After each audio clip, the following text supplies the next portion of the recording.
Il existe un type de moustique très dangereux dont tu n'es forcément pas conscient. Attention, ce type de moustique ne se nourrit pas de ton sang, mais de ton temps. Ils te le sucent sans pitié chaque fois que tu leur en donnes l'occasion. Et lorsqu'ils en ont trop bu, tu chopes un palu sévère, capable d'envoyer ton rêve et tes objectifs au cimetière. La particularité de ce palu, c'est qu'il est causé par une mauvaise gestion de ton temps. Si tu as toujours l'impression d'être anxieux, fatigué, car en activité et souvent en interaction avec tes gens, mais qu'en même temps, tu as toujours l'impression de ne pas avancer dans tes objectifs, alors il y a de fortes chances que tu aies chopé ce palu d'un autre genre qu'on appelle improductivité. Dans cette vidéo, je te montre comment détecter ce type de moustique tout en te donnant l'insecticide adéquat pour les détruire ou les éloigner de ton environnement immédiat.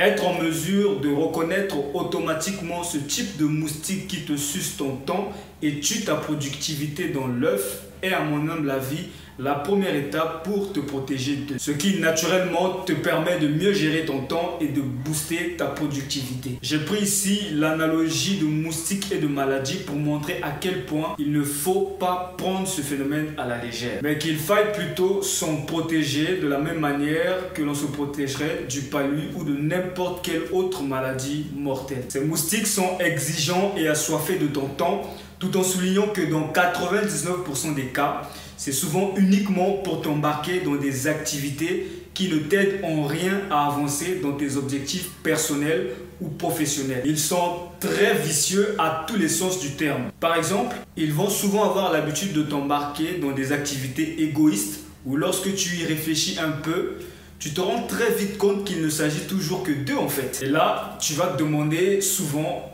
mais est-ce que ces gens, lorsqu'ils se comportent ainsi, se rendent-ils compte que j'ai moi-même mes propres problèmes et priorités à gérer? D'ailleurs, chaque fois que tu te poses cette question, il est fort probable que tu fasses face à un moustique impitoyable suceur de temps que tu devrais immédiatement mettre hors d'état de nuire. Le moindre temps que tu leur donnes, ils en veulent toujours plus. Et tu vas trouver ce genre de moustique partout dans ta vie professionnelle et privée. Ça peut être des membres de ta famille, ça peut être tes employés, ça peut être ton patron, ou ça peut même être tes clients et ainsi de suite. D'ailleurs, en parlant de clients, j'ai fait une vidéo très complémentaire à celle-ci où je te dévoile 6 signes que tu fais face à un client de l'enfer. Et si le mot client de l'enfer t'embrouille, c'est justement une énième raison pour toi d'aller suivre cette vidéo. Comme je venais de te le dire, c'est une vidéo complémentaire en beaucoup de points à celle-ci. Voilà pourquoi d'ailleurs je te recommande vivement d'aller la suivre. Tu as le lien dans la description. Le premier type de moustique dont je vais te parler porte une casquette assez particulière. Tu vois le genre qui t'arrête n'importe où et n'importe comment pour te demander si tu as une minute. Oui mon ami, juste une minute. J'ai juste une toute petite question à te poser. Ils ont toujours juste une minute à te demander.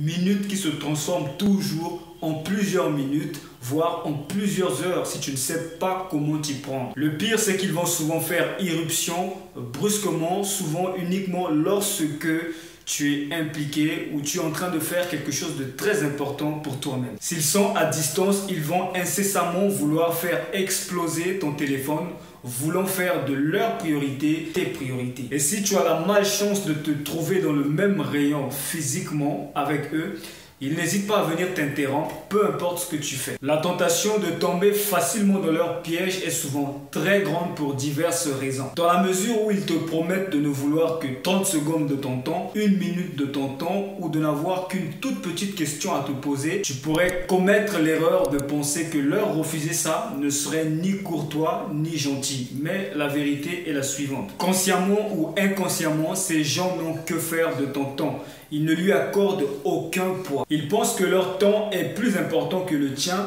et sous-entendent par la même occasion qu'ils peuvent t'interrompre à volonté parce que peu importe ce que tu fais, ce n'est jamais plus important que ce qu'ils ont eux à te dire.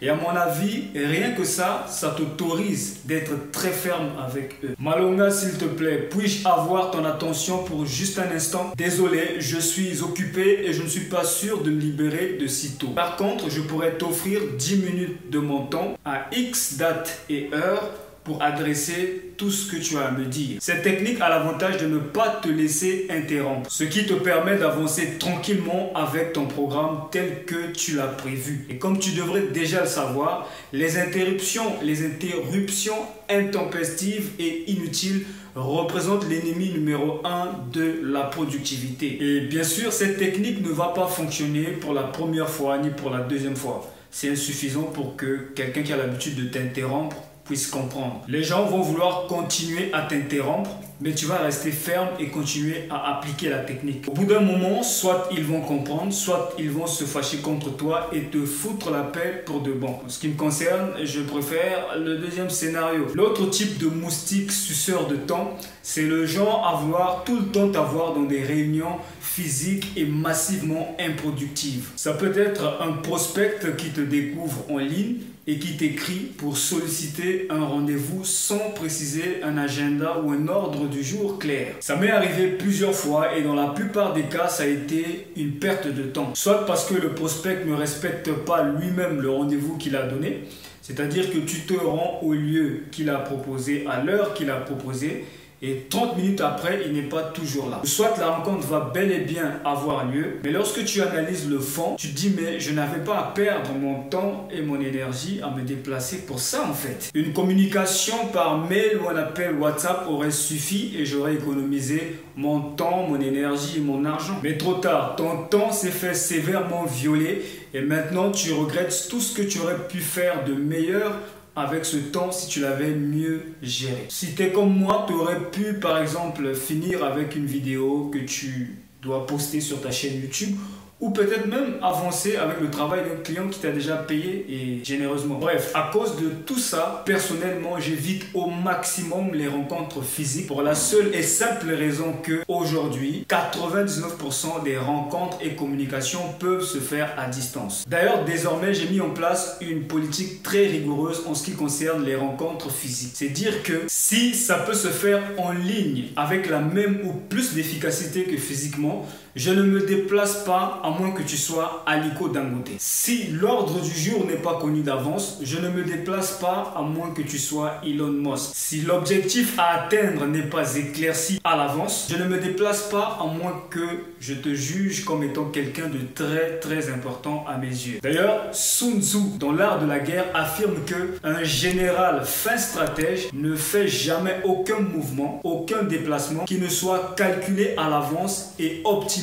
pour le conduire vers le succès ou la victoire. Il dit, je cite, « Ne t'engage jamais dans de petites actions que tu ne sois sûr qu'elles tourneront à ton avantage. » Je viens là de présenter, selon mon expérience sur le terrain, un aspect improductif des rencontres physiques en particulier. Toutefois, il existe de nombreux autres facteurs à considérer, facteurs qui démontrent que les réunions physiques peuvent être la chose la plus improductive à faire. Et ce n'est pas mon objectif de tous les énumérer dans cette vidéo. Mais pour te démontrer que ceci va au-delà d'une simple opinion de ma part, j'ai fait une petite recherche et j'ai trouvé quelques chiffres intéressants que j'aimerais partager avec toi pour ta propre réflexion. Si tu veux avoir accès à la même source d'informations, je t'ai mis le lien dans la description de la vidéo. Cette étude nous révèle donc qu'aux États-Unis, il y a chaque semaine environ 55 millions de réunions. Cela correspond à 11 millions de réunions par jour et à 1 milliard de réunions chaque année. La même étude nous révèle que les organisations dépensent environ 15% de leur temps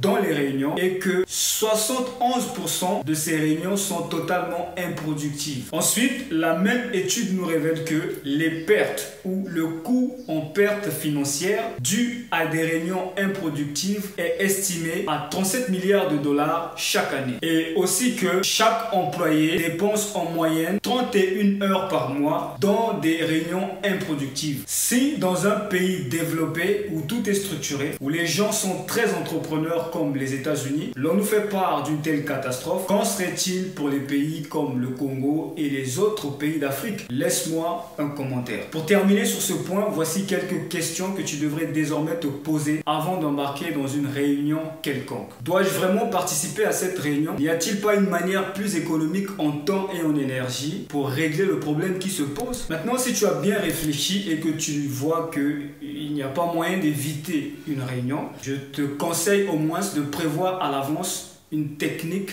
d'échappement pour te retirer de la réunion poliment dès que tu vas constater que tout tourne à de l'improductivité. C'était tout pour cette vidéo, mais il y a une seconde partie. Si tu veux découvrir comment augmenter la productivité financière de ton entreprise, clique sur le lien que je t'ai mis dans la description pour regarder une vidéo de 60 secondes où je t'explique tout. Et si tu as aimé cette vidéo, clique sur j'aime, partage et surtout n'oublie pas de t'abonner pour ne pas rater la suite de cette vidéo.